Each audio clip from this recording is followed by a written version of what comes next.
পারবে কিনা দেশের মানুষ বা বিএনপি নেতাকর্মীরা যারা রয়েছে? আমাদের দেশনেত্রী বেগম খালেদা জিয়া আপসীর নেত্রী, বাংলাদেশের প্রথম মহিলা প্রধানমন্ত্রী, সারা বিশ্বের দ্বিতীয় মহিলা প্রধানমন্ত্রী ছিলেন উনি। যে ক্ষতি উনি চলে যাওয়াতে যে ক্ষতি হয়েছে এটা তো পূরণ করার কোনোভাবেই সম্ভব না। এবং আমাদের বিএনপি ভারপ্রাপ্ত চেয়ারম্যান জনাব তারেক রহমান এই দলের হাল উনি ধরেছেন, ওনার ধারাই আমাদের দল এখন পরিচালিত হবে।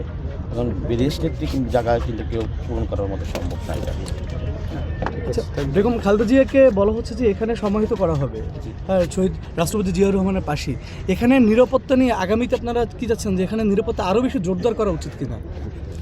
অবশ্যই জোরদার করা, রাষ্ট্রীয়ভাবে তো অবশ্যই জোরদার করা উচিত। আপনারা জানেন যে আমাদের শহীদ রাষ্ট্রপতি জিয়াউর রহমান যিনি দলটা প্রতিষ্ঠা করেছিলেন, আমরা ওনার এই সমাধিস্থল গত 16টা বছর পাহারা দিয়ে রেখেছিলাম। এখান থেকে অনেকবার চেষ্টা করেছিল যে স্বৈরাচারী শেখ হাসিনা অন্য জায়গায় তার কবর স্থানান্তরিত করার জন্য, আমরা কিন্তু পাহারা দিয়ে গত 16 বছর রেখেছি। এবং আমাদের দেশনেত্রী বেগম খালেদা জিয়া আমাদের শহীদ রাষ্ট্রপতি জিয়াউর রহমানের কবরে পাশে ওনাকে সমাধি করা হবে, তখন আমাদের তো এটা আরও নিরাপত্তা জোরদার করা অবশ্যই উচিত আর কি। ঠিক আছে, থ্যাংক ইউ।